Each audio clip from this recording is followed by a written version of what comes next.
Hello, Resilience family. Welcome to another episode, guys. I hope you had a wonderful week, a wonderful weekend, and the beginning of this week is outstanding because my weekend, guys, has been amazing. I tell you guys, it's been amazing. God has really blown my mind this weekend, guys. But we have a wonderful, wonderful, good soul. He dropped into my emails. And I was like, oh my God, I am just so gracious to have met him. And here we are because I want him to tell the world about who he is. So, Mark, how are you today? And please tell us a little bit about who you are. Well, hi Dawn. It's great to see you. I'm doing pretty well today. Things are going. They're going well, and I'm enjoying myself. I'm happy to be here. My name is Mark Connor. I'm from St. Paul, Minnesota. I am a literary pugilist, which is to say, my whole life the only two things I've been good at are boxing and writing. So from the age of Mm, 10, I was a competitive boxer. Up to my mid 20s, I continued training with professionals. After that, not actually fighting professionally, and a couple of my teammates, three of my teammates actually, or two of my teammates actually became world champions. Three of them fought 11 world champions between them. So I kind of grew up in boxing uh, mhm. around a kind of a group of people that were kind of elite. So I learned a lot about it, and I made a transition to being a boxing trainer, and I run a training Wow. service. So I do personal training service with people who are basically recreational boxers that want to be in shape and know self defense, and I do a little bit of coaching of competitive amateurs and professionals. So Wow. I'm a boxing trainer now, not a fighter anymore. And Wow. That right, go and ahead. I'm also an author, right, too. So I've got a Yeah, I was about to say, where did that go? Yes. But that is amazing. That's amazing. Man, so before we get to your book though, talk a little bit of that boxing world. Like, how'd you find yourself in that life? I was just very attracted to it when I was 10, particularly when I was 9, 10 years old. When I was 10, going to fifth grade, I had been begging all summer my my parents to let me learn how to box. So this kind of this ages me a little bit or dates me, but it was shortly after the Rocky saga had started, and Hmm. my family hadn't originally seen the first one we saw, Rocky Two, which I think inspired me because he actually won the world title in that one. I don't know how I would have felt if I saw him lose in the first one, but I'd also my brother was 13 days less than 1 year older than I am. We've just two kids. Um, he always cared about sports from when we were little kids, so we always played the regular sports that kids play on the playgrounds.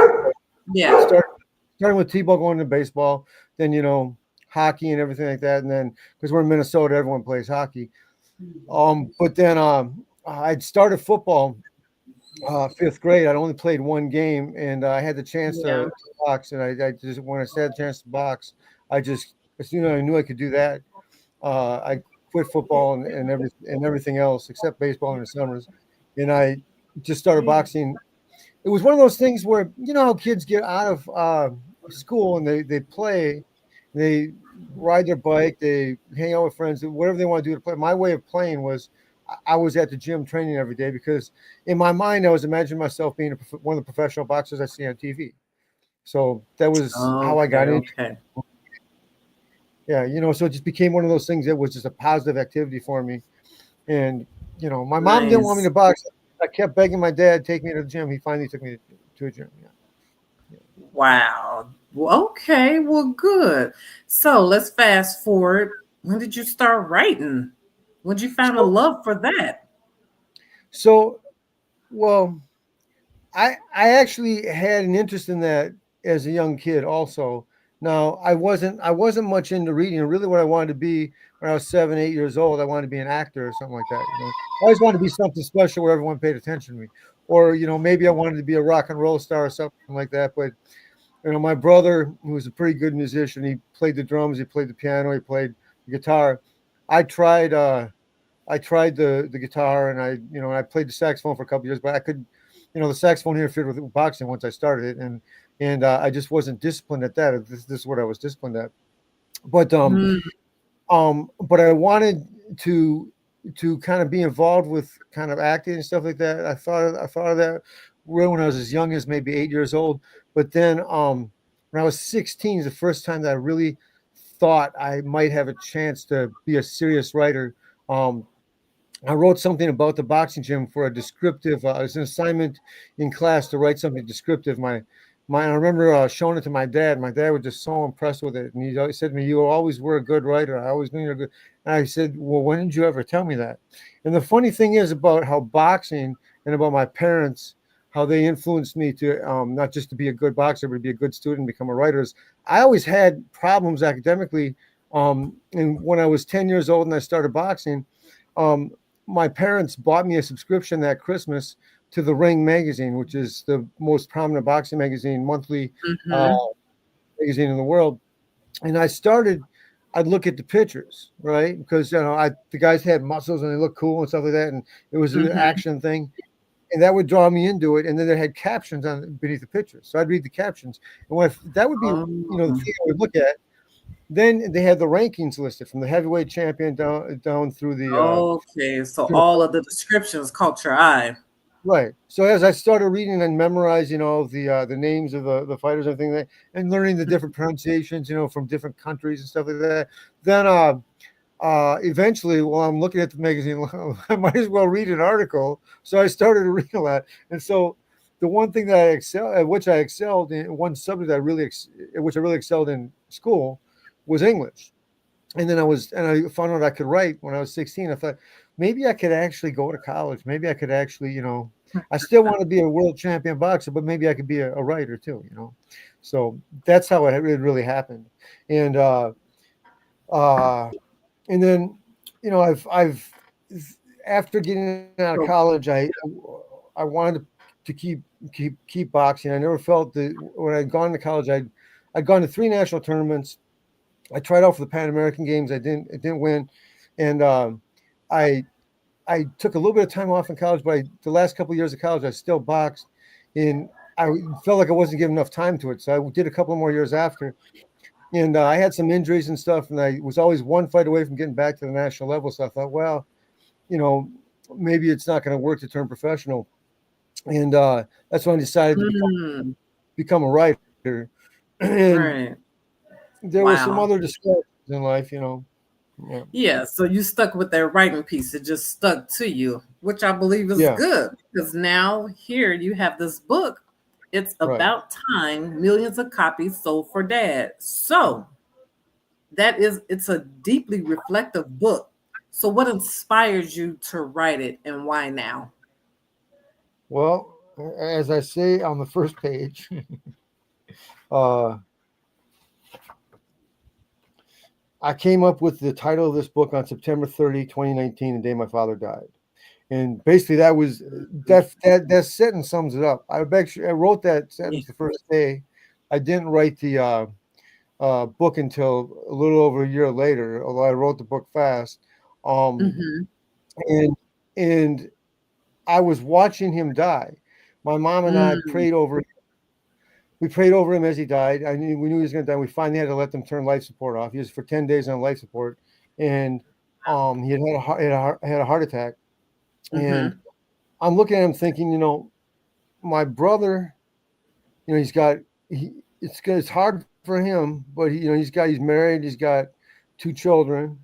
Um, I've never gotten married yet. I don't have any kids, and I haven't accomplished these big goals that I always said I was going to accomplish. And while I've got a lot of stuff published, I've written a lot of articles and stuff like that. I've always been talking about publishing novels and other kinds of books. I've never published a book. I'm thinking, looking at it, I'm thinking, Mm, this is ridiculous. I've settled for too little in my life for too low of standards, and I don't have an excuse for this. And I'm feel so guilty that my dad never saw me publish a book.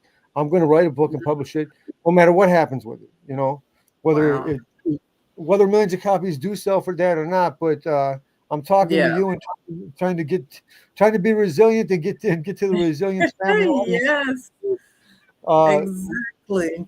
yeah, let's hope millions of copies do sell for that. Yes, I think it's amazing you took that leap of faith, because this is Yeah. something, that you wanted to accomplish, and here it is. You birthed it. I'm still trying to write a full length book. I do have a deadline of the end of this year. I have to get it done though, so we shall see. But Right. I admire it. I really admire it that you dove deep and you produced this. This is like your baby. Your work of art. You know, it took some Thank you. discipline. A little bit. I believe it took a lot of discipline. So, speaking of that discipline part, how have both disciplines shaped your understanding of resilience, meaning the boxing world and your writing journey? How did it get you to here where you are and you produce this? Well, starting with the boxing, I mean, I was getting up in the morning before school and running 3 miles a day when I was 10 years old, Wow. and I was and doing all the exercise and everything, and it's something I did every single day. And then when Mm-hmm. it comes to writing, and you got to do kind of the same thing, right? Yeah. You have to Yeah. find a time every day that you write, and and you're not you're not winning the world championship you're not in a world championship fight winning the world championship every day that you train, and you're not publishing the best-selling novel or the timeless novel every time you're sitting down writing. What you're doing is you're going through the routine that develops your skills, and you have to get into the habit of it. and That's good. and you have to believe that you can do it, and that uh, if you're not doing something that's going to, like, you write a page today and it's not great, and you're going to throw it away. That's okay, because that's what everyone does. There's this writer that I mentioned in a writing book, a book about creative writing, in this book Mm-hmm. that I read before, that influenced me, named Natalie Goldberg, and her book is called Writing Down the Bones. And it's just she says one of the excuses people tell her about, I'm not writing, and they say, because I write shit, right? She said, well, write that. She said, "Don't write it. Don't. That's not an excuse, because every great writer writes that kind of garbage all Right. the Got to start time. somewhere. Right. But you never see the terrible stuff that the great writers write, because Mm-hmm. it's not worth publishing. It doesn't get published. They throw Then they've been writing for years, and then they get to the thing that, okay, they keep you each writer keeps refining what's been written down to That's good. the point that now it's ready to go out there. But That's that was good. the That's good. argument.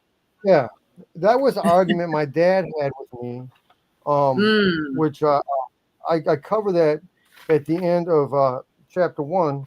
Um, um, there's I'd actually like to take a little bit of time here, on Mm-hmm. pages 12 and 13, which close out chapter one.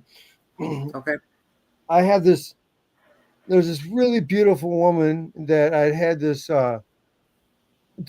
serious discussion with, and she was going through some stuff in her life that just she was basically leaving town, and she was cutting me off too, because she was just saying, like, um, I've just got to go on. So I wrote this poem to her, and right after that, I give a little explanation about that whole thing about holding on to perfection before letting something go, which actually becomes the enemy of actually what's good, right? So it goes like this. So it's called Life So Simple. As if to pray, you start today in meditation on your bicycle wheel, the separate spokes united in the center. You want me to be blunt, you say. I want to be direct, but fear I'll frighten you away. The final action is the original intention. This statement is authentically true, not just my invention. My responsibility is to you a comfort for my rest, a respect in your behavior, hoping you to be your best. You can push me away, invite me to stay, or walk with me today, but we met for a reason to teach each other and learn. Such a fact comes not from acts, but is a grace we did not earn. Mm. Demons distract, demons lie, and demons discourage us from our destiny till we die. Friends encourage, friends assist, and friends persist with love on which we rely. Your Mm. guardian angel already talked to mine. Together they've watched us share laughter and argue to the point of crying. You know they're sent by God who really does exist and is not a tyrant or a terrorist. Rather, he is love, family, life, held in common at the core. You and I, specific spokes, united in the center, spinning round from place to place, and nothing more. Mm. There were there were some other poems I put together qualifying for appropriate inclusion in this book. I've always Mhm. held myself, of course, to the highest of standards, never believing any of these poems ready for an attempt at publication. So I never tried, which is why I so embarrassingly title the story It's About Time. Dad challenged me once, as far back I believe as 2012, asking me why by the age of 40 I hadn't published at least one book. If I really was a writer, as I asserted myself to be, I should have been able to publish at least 5 novels or other books by then. Mm. I told I told him to lay off, that there were legitimate reasons for current incompletion, and that literary success was on its way, but that was all an excuse. The real reason was a lie in my heart that my work is going to be great. I just needed time to concentrate, which is always delayed right now for the job or the friend in trouble or another excuse which justified not trying. The truth is, I was scared, so I never dared. If this book, which can fall flat in its face, is never presented to the public, I'll never know if you, the reader, recognize my talent. If it does, in fact, fall flat in its face, at least metaphorically, I fall flat on mine. However, so what? It's about time. Wow. And that's is that part of the life so simple, right? Right. So that's um Nice. so that whole so where I start, there were some other poems I put together qualifying for Yeah. publication. That's that's directly after the poem "Life's So Simple," and Nice. Yeah. when I get to the point, I told him to lay off that there were legitimate reasons for current completion. That's that's the closing of that paragraph, but I Hmm. break it into a poem. It's actually Yeah. broken into lines in in a poem. Hmm. So So yeah, much of your work feels like an invitation to pause and reflect. What yeah. role does stillness play in your personal life, on your personal resilience? Well, s- being able to gather myself in a moment of stillness allows me to reflect on what has just happened, what is now happening, and Mhm. what I need to do in order to continue on. To continue on in a manner that's safe and beneficial for myself, Yeah. um, so I can be successful in staying alive and trying to make just do something good in life. And Pushing. Well, amen. That's a good thing. That's a good thing. So, if you could leave our listeners with one takeaway about resilience and living intentionally, what would it be? never give up the virtue of hope. Always hold Mm, on to hope. that's Um, good. you know, life is a gift, and it's always worth living, no matter what, no matter how Yeah. hard it gets. Now Yes. I can expand on that, but that's That ultimately, is good. That is so good. yeah, ultimately this book, it's written about, I mean, so I've talked about my relationship with me and my dad, talk about the Hmm. Catholic faith, I talk about the time I spent working in the Native American Indian community, and I was introduced by these Native friends of mine to the Lakota traditions of the Sundance, and so I kind of Hmm. compare that to my Christian background and everything. Um, and then at the end, I'm talking about the riots because that happened, shortly after my dad died. So we had the whole shutdown and everything, and Yeah. everyone, we're still stabilizing ourselves in this Right. country from everything that happened, and people still are on edge right now, and Right. so So you basically was reflecting during the whole book, all this that was happening in the world. Um, it was giving you some time to yeah, think about everything. And uh, yeah, 100%, yeah, so that's yeah. good. I mean, That's good. That's good. So it, tell everybody how they could get the book. Where can they get the book okay. at? Okay, it's about time. Millions of copies sold for dead. If you go to boxersandwritersmagazine.com, that's it's on the screen there. That's my website. You click onto that. It's on the books page. Or if you just put a slash books after it, you'll get to it. But you'll find it on that website right away. And you're going to get it through either Amazon, or if you don't want to pay money to Jeff Bezos, you get it from Lulu. Those are the two venues that it's on right now. I had it in a local store called Irish on Grand, but they just retired and went out of business. I'm Oh working on getting wow. in more stores, but right now it's on Amazon. Awesome. You go to boxerswritersmagazine.com and you'll get it for sure. That would be amazing. Everybody shop on Amazon, so that's good. But you said Lulu. What's Lulu's? I think I've heard of that site. L it's called spelled LULU. It's just another it's just another book distribution site, publishing site. Okay. It's gonna be the same Awesome. price on either one. And you'll get a nice paperback from either one of them. And Amazon is the one that you can get a Kindle if you want to get a Kindle. Oh, okay. I didn't know that. Okay, that's Right, awesome. right. That is awesome. So, any last words? Any last words for us? Well, I'll just say that the book also, it's kind of a love song to St. Paul with a nod to Minneapolis, and it's written for America, right? And it's meant to for the reader, no matter how you feel about the worldview I'm expressing. I think that you're going to find that through my narration of the story that you are respected as a reader, and I'm offering you and encouraging you to walk away from this with with encouragement and with hope, to always hold on to hope. That's good. Oh my God, I love that. Always hold on to hope. That is amazing. So, Mark, as I always tell my guests, I thank you for your time because we don't get our time back. It is very precious, and I am just honored to have you here. And your book, I have to finish the end. I haven't finished the end. I'm confessing. I didn't finish the whole book. I didn't finish the end yet, but I will get to that. Um, it's amazing because it makes me think. It has made me reflect, of life. And like you saying, to give hope, hope. Like we need that. We need that now. We're gonna need that um in times to come, you know. Yeah. Um, but this was an honor.